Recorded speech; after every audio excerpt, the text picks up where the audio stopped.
하나님의 말씀을 찾아보도록 하겠습니다. 마태복음 5장 8절 말씀입니다. 마음이 청결한 자는 복이 있나니 그들이 하나님을 볼 것이며. 아멘. 복을 싫어하는 사람 보셨습니까?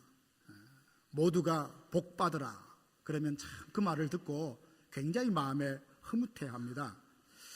많은 사람들이 복을 기대하면서 그렇게 살아갑니다. 성경에도 보면 복에 대해서 참 많은 말씀이 있어요. 왜 그러냐 하면 성경은 하나님의 말씀입니다. 우리 하나님은 우리를 향하여 복 주기를 기뻐하시는 하나님이십니다. 당연히 하나님의 말씀이니 성경의 많은 부분에서 복에 대해서 언급하는 것은 지극히 당연합니다. 성경에 보면 복을 사모하고 복을 누리고 복을 받았던 사람들이 참 많이 있습니다.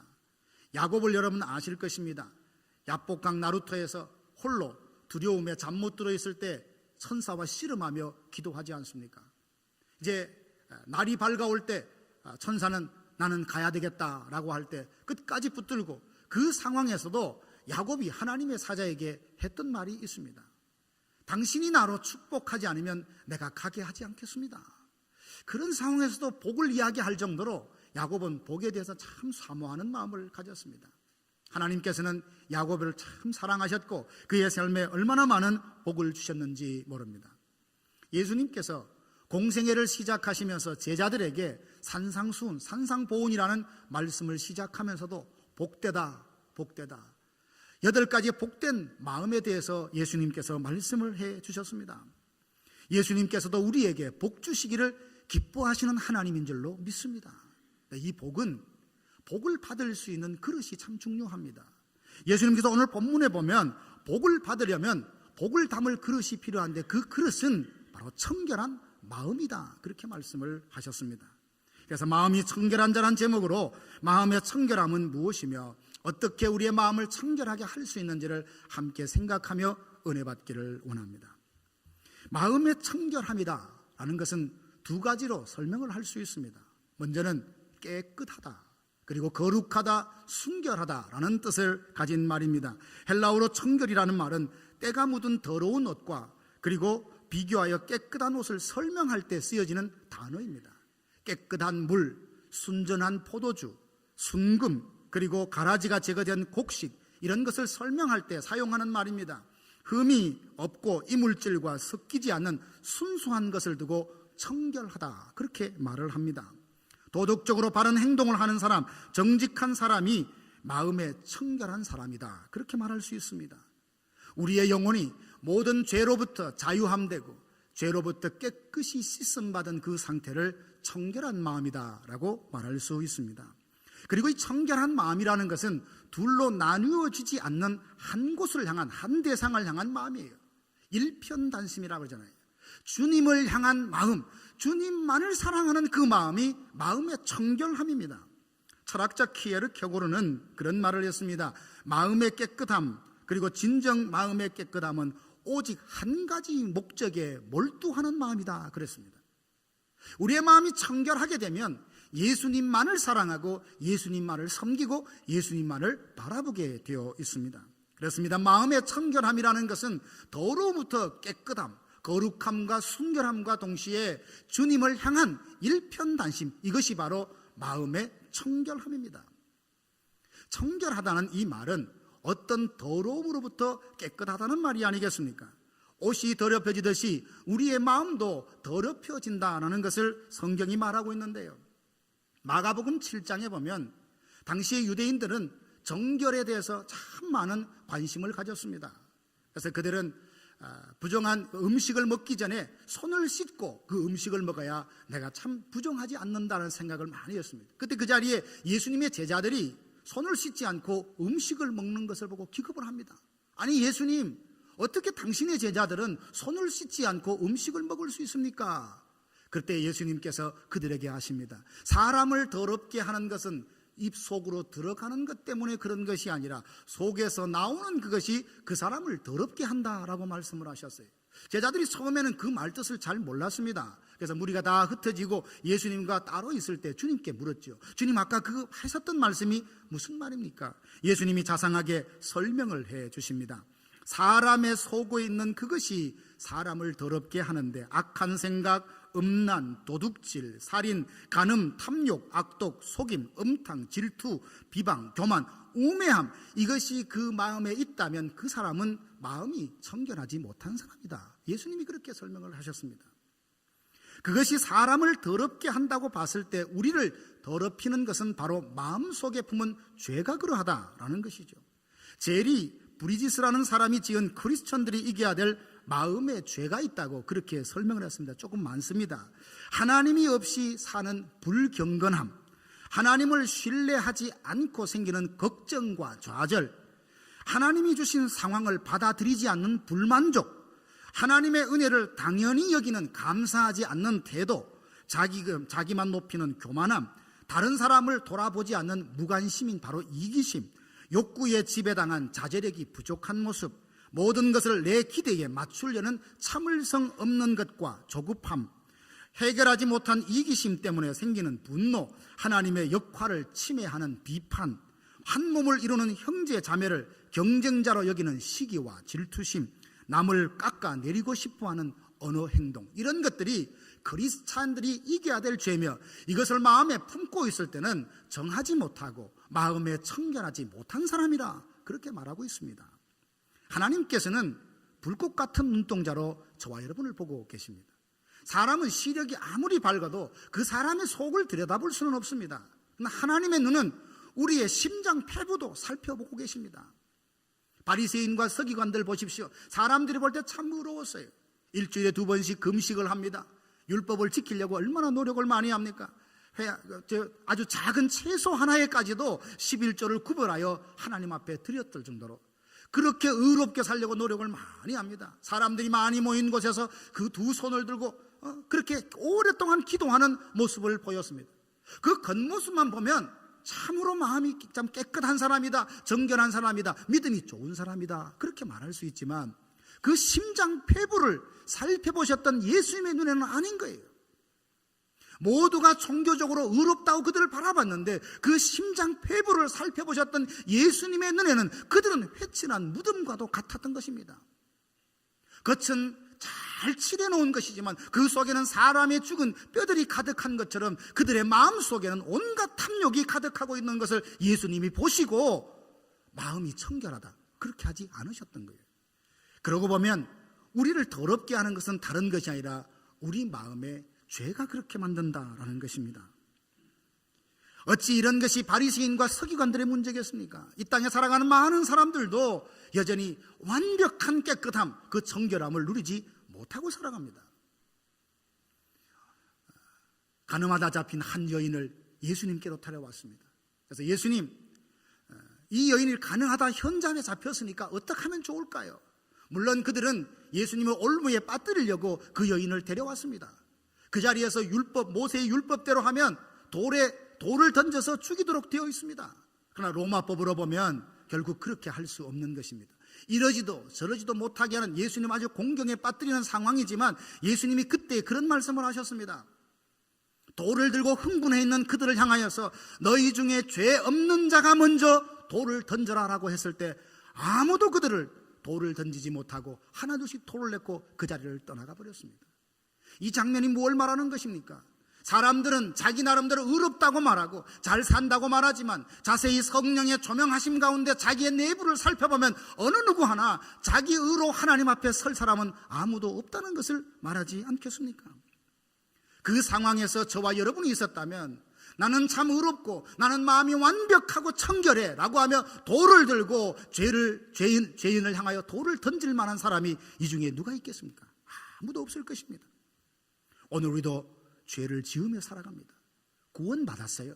하나님의 은혜와 사랑을 받았음에도 불구하고 죄 가운데 살아가는 우리의 연약함이 있지 않습니까? 돌아와서 생각하며 회개하고 용서받았지만 다시 가서 범죄하고 다시 회개하고 용서받는 이런 과정을 끊임없이 반복하며 살아가고 있지 않습니까? 어떤 사람들은 그러다 보니까 생각을 하는 거예요. 이런 정도의 죄를 가지고 회개하려면 종일토록 회개를 해야 되겠네. 정도에서 좀 벗어나면 어때? 완벽한 사람이 세상에 어디에 있는가? 누구나 한 번쯤 죄를 짓고 사는 것 아닌가? 아니, 사람이 죄도 좀 짓고 수더분해야 좀 인간미가 나오지 않는가 라는 많은 생각으로 죄에 대해서 방심한 태도를 갖는 사이 우리의 마음은 죄의 뿌리가 점점 마음을 장악하게 되는 것입니다. 겉은 아무리 단정하고 겉은 깨끗하여도 내 속에 죄가 자라고 있다면, 죄가 뿌리 내리고 있다면 주님의 눈에는 그 사람은 청결한 사람이 아닌 것입니다. 결국 방축에 물이 새는 것을 무시했다가 뚝이 다 무너지는 것처럼 사단의 속삭임에 속아서 죄와 타협하며 살다가 사람의 마음엔 죄가 차곡차곡 쌓이게 되는 것입니다. 마음이 청결하여 복을 누리고 우리의 마음에 죄를 심고 정말 주님을 향한 온전한 한 마음으로 섬기는 것을 그렇게 싫어하는 한 존재가 있습니다. 누굽니까? 바로 사단입니다. 사단은 우리가 마음이 청결한 상태로 하나님이 주시는 복을 누리는 것을 그냥 보고 있지 않습니다. 하나님 향하여, 예수님만을 향하여 마음을 갖고 있는 일편단심의 마음을 갖고 살아가는 것을 그냥 두고 보지 않아요. 하루는 제자들이 곡식이 자라는 들판에 보았습니다. 아니, 분명히 곡식만 심었는데 가라지가 함께 자라가는 것을 보았습니다. 예수님, 이거 어찌 된 겁니까? 우리는 곡식을 심었는데 어찌하여 가라지가 납니까? 주님이 대답하시죠. 우리가 자는 동안에 원수가 와서 가라지를 뿌렸구나. 우리가 자는 동안에 원수가 와서 가라지를 뿌렸구나. 우리 마음도 그러합니다. 내가 잠깐 하나님을 향하여 있던 내 마음을 좀 방심하고 좀 긴장을 풀고 내 마음대로 좀 하려고 이렇게 할 때 사단은 어느 순간 그 틈을 비집고 와서 우리 마음에 수많은 가라지를 뿌려댄다는 겁니다. 이스라엘 아합 왕이 마음이 교만할 때 탐욕이라는 가라지를 사단이 그 마음에 뿌렸습니다.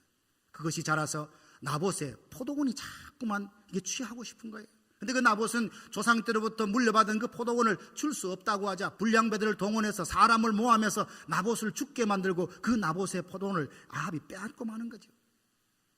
사울 왕의 마음에 시기와 질투라고 하는 그 가라지가 뿌려지었더니 그는 자기의 충직한 부하인 다윗을 죽여야 될 사람으로 그렇게 미워하게 되었습니다. 기회를 만들면 기회가 생기는 대로 그를 죽이려고 했던 것을 우리가 알고 있지 않습니까? 가룟 유다는 누굽니까? 예수님과 3년을 따라다닌 제자였어요. 그런데 요한복음 13장에 보면 사단이 그 마음속에 예수님을 팔려는 생각을 집어넣었다 그랬어요. 그런데 그 생각이 마음속에 점점 뿌려내고 결국 대제사장들에게 은 30을 주고 자기의 스승 예수님을 팔아버리는 배신자가 되고 말았습니다. 사단은요, 할 수만 있으면 우리 마음에 많은 가라지를 뿌리려고 해요. 그 마음속에 교만과 그리고 완고함, 여러 가지 것들, 탐심들, 이런 것들을 우리 마음속에 뿌려서 그 가라지가 자라서 마음이 청결한 자가 누릴 수 있는 복을 받지 못하도록 그렇게 수단과 방법을 동원하는 이 사단이 있습니다. 그리고 마음에 청결한 것은 주님을 향한 한 마음, 일편단심이라 했죠. 마귀는 우리가 주님만 바라보는 걸 아주 못 견뎌합니다. 주님만 사랑하는 것을 못 견뎌해요. 그래서 우리 마음속에 주님과의 우리 관계를 떨어뜨리려고 수많은 노력을 하는데 그 중에 자주 사용하는 도구가 의심이라는 겁니다. 의심. 여러분, 두 사람의 관계가 아주 좋아요. 그런데 어느 순간 마귀가 한 사람의 마음에 의심이라는 걸 살짝 집어넣으면 그렇게 좋아 보이던, 그렇게 든든하게 보였던 그 대상이 과연 그럴까라는 질문이 생기기 시작하면서 조금씩 관계가 흔들리고 멀어지는 것을 여러분 다 경험하게 될 것입니다. 에덴 동산에 살던 아담과 하와를 이 사단이 찾아가서 유혹을 합니다. 이 동산 모든 나무의 열매를 하나님이 먹지 말라 하더냐? 먹지 말라 하더냐? 예수님, 하나님이 처음에 말씀하셨을 때는 아멘하고 받았지만 이 사단이 의심하도록, 하나님의 자비하심, 언약에 대해서 신실하시면서 의심하도록 질문을 던지면서 과연 그럴까 의심하기 시작하면서 그는 그 마음이 흔들리기 시작합니다. 그걸 정확하게 바라봤던 사단은 말합니다. 먹어라, 괜찮다라는 거야. 죽지 않는다는 거야. 그것을 먹으면 너희는 하나님처럼 된다라고 이야기를 했습니다. 여러분, 이게 사람들에게 얼마나 매력을 주는 유혹인지 모릅니다. 하나님을 닮아가는 것은 경건인데 하나님처럼 되려고 하는 것은 교만이고 범죄인데도 그 작은 한 차이로 그 사람의 마음에 의심을 넣어서 하나님과 관계를 멀어지게 합니다. 이게 사단입니다. 오늘 우리에게도 좋았던 관계가 어느 순간 사실도 아닌 어떤 일로 인하여 관계가 멀어지는 경우도 있습니다. 부부간의 관계가 그러합니다. 성도들의 관계가 그러하고, 고객과 그리고 그 비즈니스를 담당하는 사람의 관계도 그러합니다. 목회자와 성도들의 관계도 그러합니다. 모든 관계에는 사단이 그 속에 사실도 아니고 근거도 없는 의심 하나를 딱 심으면 그 가라지가 마음속에 뿌리 내리면서 관계가 흔들리게 되는 것입니다. 얼마나 많은 사람들이 그 사탄의 노름에 놀아나며 자기 자신을 의의 병기로 하나님 앞에 드리는 것이 아니라 자기 자신을 불의의 병기로 죄에게 드려서 많은 사람들에게 아픔과 고통을 주고 공동체를 어집게 하는지 모릅니다. 그런 사람들이 있어요. 살아가신 여러분, 열심히 살았는데, 올곧게 살았는데 지나온 뒷걸음을 가만히 돌아보면 삐뚤삐뚤 넘어지고 흔들렸던 흔적들을 우리 모두가 보고 있지 않습니까?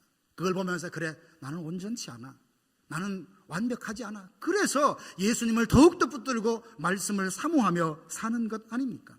사랑하신 여러분, 혹시 여러분의 마음을 뒤돌아봤을 때 어쩌다 깨끗했으면 좋겠는데, 정결했으면 좋겠는데, 아니 성령이 내 마음을 조명해 보니까 너무나 지저분하고 너무나 더러워, 그것을 깨달았다면 절망하라는 것이 아니라 오늘 예수님께서 더럽혀진 그 마음을 다시금 깨끗이 씻어낼 수 있는 방법을 말씀해 주십니다. 그건 뭡니까? 요한일서 1장 7절에 보면 그 아들 예수의 피가 우리를 모든 죄에서 깨끗하게 하실 것이요. 믿습니까?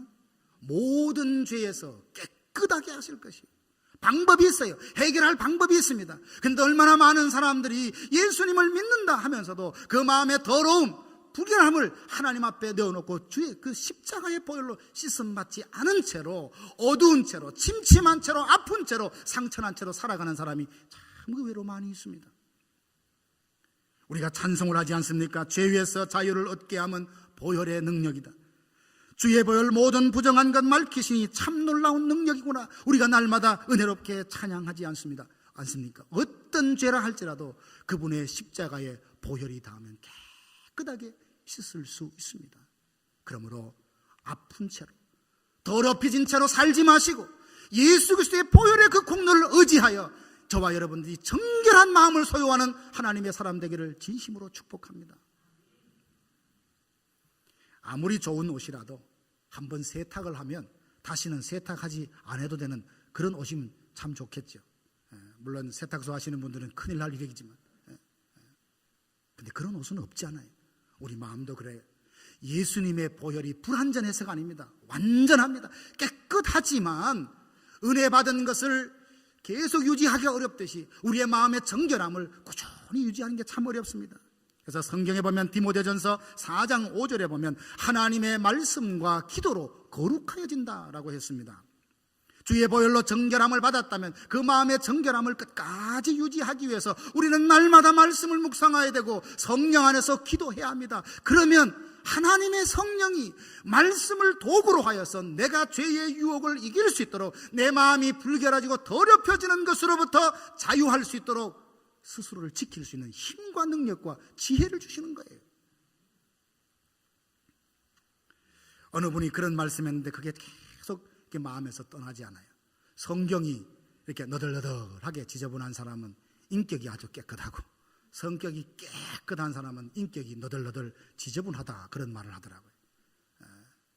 하나 일종한 말이지만 그만큼 하나님의 말씀을 사모하고 늘 말씀을 보는 사람, 그 사람은 말씀의 능력으로 역사하는 성령의 역사로 죄의 유혹을 이기고 불결함으로부터 돌아설 수 있는 힘이 있기 때문에 마음의 정결함을 지키고 산다는 말이겠죠.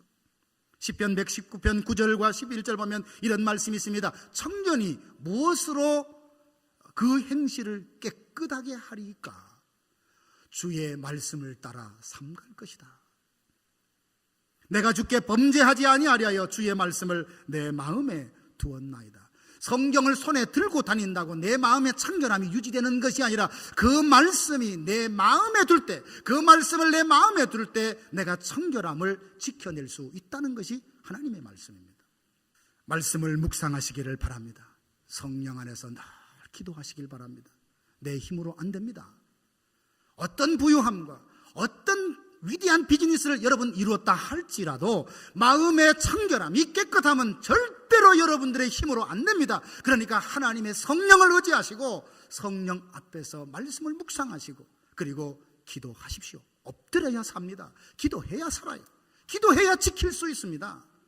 사단이 이걸 모를까요? 그래서 기도할 수 없는 이유를 만들어냅니다. 기도할 수 없는 상황을 만들어냅니다. 그것을 뛰어넘을 수 있는 내 안에 의지와 투지가 없으면 번번이 넘어져요. 번번이. 다 물어보세요. 어떤 것을 해야 되는데 왜 안 했습니까? 이유 없는 사람이 없어요. 다 나름대로 이유가 있습니다. 그 이유라는 걸 누가 줍니까? 사단이 줘요. 그래서 너 이만한 이유 극복하고 기도할 수 있을래? 말씀을 묵상할래? 하나님 뜻대로 살아갈래? 나 그 정도 같으면 못해. 그 앞에서 주저앉아 버리는 것이 얼마나 허다한 우리의 삶의 모습이 아니던가요? 이제 성령을 쫓아 행하십시오. 그리하면 육체의 욕심을 이루지 않는다는 하나님의 말씀이 있습니다. 사랑하는 성도 여러분, 저는 여러분들을, 우리 모두를 얼마나 더러운가 이 자체를 두고 정죄하고자 하는 마음이 없습니다. 주님은 반드시 우리에게 약속하셨어요. 나에게로 오너라, 나에게 오너라. 그러면 예수 그리스도의 보혈을 통하여 내가 너를 깨끗이 씻어주마.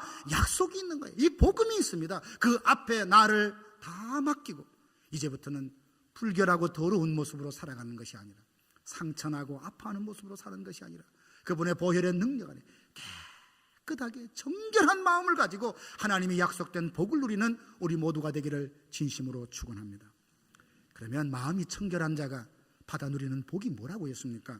8절 다시 보면 마음이 청결한 자는 복이 있나니 그들이 하나님을 볼 것이요 라고 했습니다. 마음이 청결한 자가 어떤 복을 누립니까? 하나님을 본다고 했어요. 아니 목사님, 하나님을 보다니요? 하나님은 영이신데 우리의 눈으로 어떻게 본다는 말입니까? 맞습니다. 하나님은 영이시기 때문에 우리가 어떤 사물을 보는 것처럼 하나님을 본다, 그런 뜻이 아닙니다.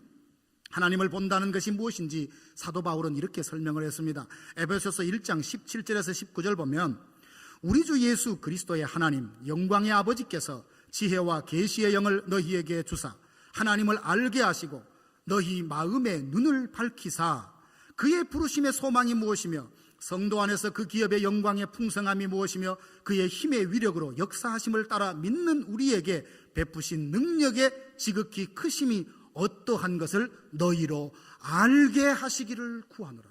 문장이 안 맞잖아요. 눈을 밝히 뜨면 모든 것을 잘 보게 하기를 구한다고 했는데 눈을 밝히 떠서 잘 알게 되기를 원한다는 말로 지금 끝이 내고 있습니다. 결국 뭐냐 하면 하나님을 본다는 것은 하나님을 안다는 말과 같은 말이에요. 하나님은 영이시기 때문에 사물을 보도 우리가 볼 수 없지만 마음이 청결한 자에게 하나님 내가 너에게 보이리라는 말씀은 내가 너에게 알리리라, 하나님을 알게 된다는 말씀입니다. 하나님을 아는 것이 얼마나 귀합니까? 호세아 선지자는 하나님을 아는 지식이 없어서 그 민족이 망해가고 있는 걸 보았습니다. 오라 여호와를 알자, 힘써 여호와를 알자라고 말하며 그가 외쳤던 이유가 거기에 있습니다. 왜냐하면 하나님을 아는 것이 진정한 복이기 때문입니다. 누구와 친밀해지려고 하면 그 사람의 마음을 좀 알아야 되지 않겠습니까? 그 사람의 마음도 전혀 모르는데 친밀한 교제가 되고 풍성한 사랑이 나누어집니까? 그럴 수 없습니다. 자꾸만 우리가 만나면서 마음을 알려고 하잖아요. 여기에 대해서 네 마음이 뭐야?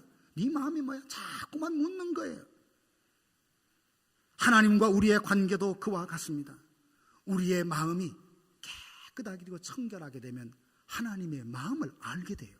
아, 하나님이 이런 마음을 품고 계셨구나, 하나님이 이런 계획을 갖고 계셨구나, 이런 뜻을 갖고 계셨구나 알게 되면서 거기에 믿음으로 반응하게 됩니다. 이사야가 우시야 왕이 죽던 해에 성전에서 하나님 임재를 경험하지 않습니까? 서랍들이 거룩하다 거룩하다 하나님을 찬양하는 그 환상을 보았습니다. 그때 하나님께서 이사야에게 말씀을 하시죠. 내가 누구를 보내며 누가 나를 위하여 갈고, 하나님의 마음이 그 마음으로 전달됩니다. 타락한 이 백성을 구원하기 위해서 그들에게로 가서 복음을 증거할 수 있는 사람을 찾고 계시는 하나님의 그 안타까운 마음, 사망의 그늘에 앉아 신음하는 내 백성을 누군가에게 가서 복음으로 건져내었으면 좋겠다는 하나님의 그 뜻, 하나님의 마음을, 그 청결한 마음을 가졌던 그 이사야가 그걸 알게 되는 거예요. 뿐만 아니라 하나님을 알게 되는 것이 왜 귀하냐? 다니엘서 11장 32절 보면 여호와를 아는 백성은 강하고 용맹함을 발휘하리라. 하나님을 아는 사람은 강하고 용맹함을 발휘한답니다. 하나님을 알게 되면요, 두려움이 사라집니다. 염려와 걱정이 사라집니다. 거짓말 같습니까? 그렇지 않아요. 우리가 기도하면서 하나님의 은혜를 풍성히 받으며 내가 하나님을 알게 되면서 내 삶의 모든 근심과 걱정이 눈같이 사라지고 녹는다는 것을 여러분 다 경험해 보셨잖아요. 그래서 하나님은 우리에게 알려주시길 원해요. 보여주시길 원합니다. 그런데 누가 이 복을 누립니까? 마음이 청결한 사람이 그 복을 누린다고 예수님께서 말씀하고 계십니다. 신명기 34장 10절에 보면 모세를 그렇게 말합니다. 하나님과 대면하여 아는 사람이다. 하나님과 대면하여 아는 사람이다. 시내산 꼭대기에서 40일을 금식하면서도요, 하나님께서 친히 새겨주신 십자가 두 돌판을 두고 그 험한 산을 거뜬히 내려온 사람입니다. 많은 사람들이 원망하고 불평하면서도 200만 명 정도 되는 그 이스라엘 민족을 40년 동안 광야로 이끈 사람이에요. 어디서 그 사람이 그런 힘이 나왔을까요? 어디서 모세의 그런 힘을 얻었을까요? 하나님을 온전히 바라보고 하나님과 대면함으로 청결한 마음으로 그분이 주신 은혜와 능력을 받았기 때문에 그 일을 감당할 수 있었지 않겠습니까? 하나님의 임재를 경험하고 그 마음에 하나님으로 가득한 것만큼 행복한 것이 어디 있습니까? 주머니에 캐시가 두둑해도 마음이 흐뭇해요. 그러나 내 마음에, 내 심령에 하나님의 생각으로 충만한 것, 이것보다 행복하고 복된 것이 어디 있냐고요. 그 청결한 마음에 하나님은 그 하나님의 알에 대해서 하나님의 지식을 담아주십니다. 사랑하는 성도 여러분, 이제 더럽혀진 마음 덮어두지 말고 주님의 손에 여러분의 마음을 올려드시기 바랍니다. 그분이 깨끗하게 정결하게 다듬으시고 그 위에 하나님을 보여주시고 하나님의 임재를 주시며 하나님에 대한 지식으로 풍성히 담아주시도록 우리가 정결한 마음으로 주님 앞에 나아가는 저와 여러분들 되기를 간절히 바랍니다. 그러면 예수님이 왜 저와 여러분에게 마음이 청결하라고 하시는 겁니까? 왜 청결하라고 자꾸 말씀하시는 거예요? 주님은 우리와 교제하기를 원해요.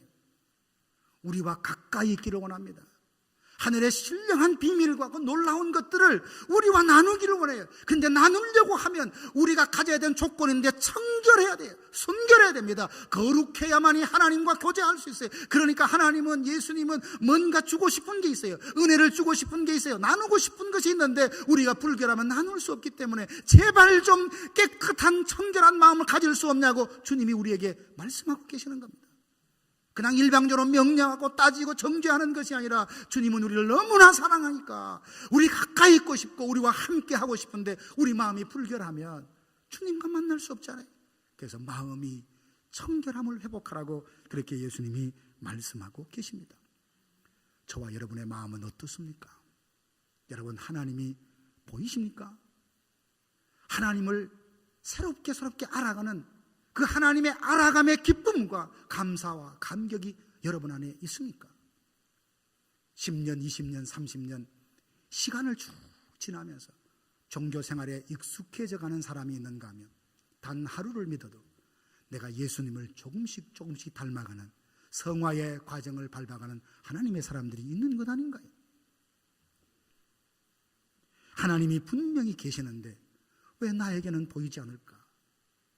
왜 하나님이 분명히 나와 함께 하신다는 걸 아는데 왜 하나님이라고 불러도 그분은 그렇게 나의 마음속에 멀게 느껴지는 것일까? 성령의 조명하심 가운데 여러분의 마음을 한번 들여다보시길 바랍니다. 내 마음에 뭐가 있나? 우리 교회 안에 뭐가 있나? 한번 보시길 바랍니다.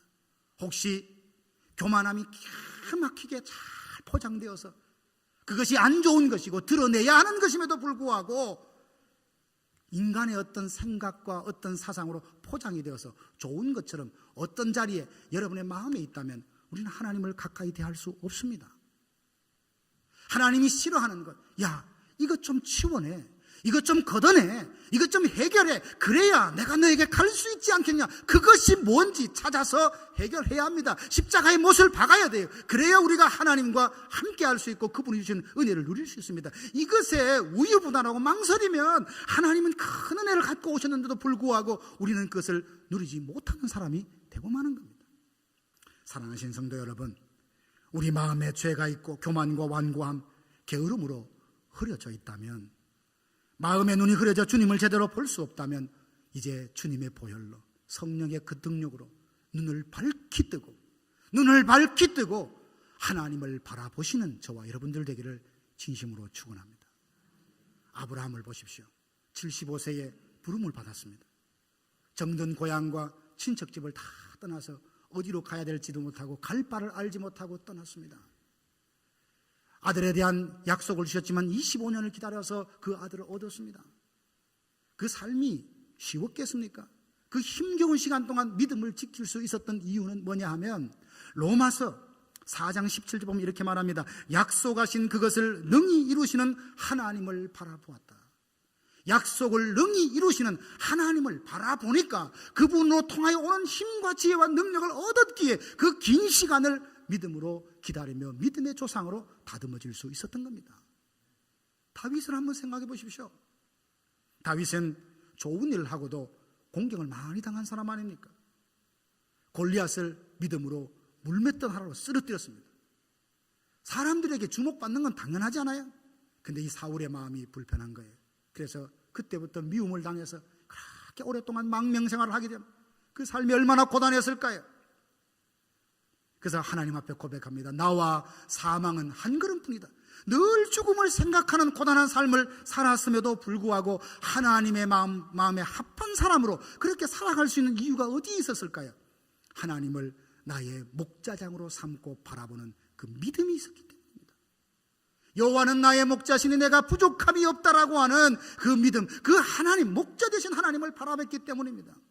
여호와여 나의 대적이 어찌 그리 많은지요. 그렇게 고백하면서도 천만인이 나를 둘러치려 한다 할지라도 나는 두려워하지 않는다고 말하며 나는 안연히 쉬기도 하고 눕기도 한다고 하는 그 이유가 어디에 있습니까? 승리케 하신 하나님, 원수의 뺨을 치시며 이를 꺾으시는 승리의 주관자 되신 그 하나님을 날마다 바라봤기 때문에 그 상황을 이겨낼 수 있었습니다. 여러분은 이 믿음으로 이겨낼 수 없는 상황이 있습니까? 믿음으로 이렇게 극복할 수 없는 두려움이 있습니까? 없어요. 오늘 이 말씀 보면서 내가 바라보는 하나님은 누구인가? 내가 바라보는 하나님은 누구인가? 그리고 그 하나님은 얼마나 정확하게, 얼마나 뚜렷하게 나는 볼 수 있을 만큼 마음이 청결한가? 이 주제와 물음을 가지고 여러분이 한 주간 살아가게 되기를 간절히 바랍니다. 사랑하신 여러분, 예수님께서 말씀을 하십니다. 마음이 청결했으면 좋겠다. 나는 네가 깨끗했으면 좋겠다. 거룩했으면 좋겠다. 순결했으면 좋겠다. 왜냐하면 내 가슴 속에 품고 있는 사랑을 너에게 주고 싶으니까. 너와 항상 함께 하고 싶으니까. 나를 너에게 보여주고 싶으니까. 나를 너에게 알려주고 싶으니까. 이 주님의 간절한 음성이 여러분 심령에 들려지는 주의 음성 되기를 간절히 바랍니다. 기도하겠습니다. 하나님 아버지, 마음의 온갖 죄와 완고함, 교만, 탐욕으로 인하여서 어두워지고 희미해져서 하나님을 보지 못하는 그런 답답한 삶을 살고 있다면 이 시간 구하옵나니 주의 존귀한 보혈의 역사로 우리를 깨끗하게 하여 주옵소서. 모두가 성령의 능력과 아버지 하나님 그 그리스도의 보혈의 공로에 힘입어서 마음이 정결한 자가 되어서 하나님을 보는 자, 하나님을 아는 자, 하나님과 함께 동행하는 자 되게 하여 주시옵소서. 예수님의 이름으로 간절히 기도하옵나이다. 아멘.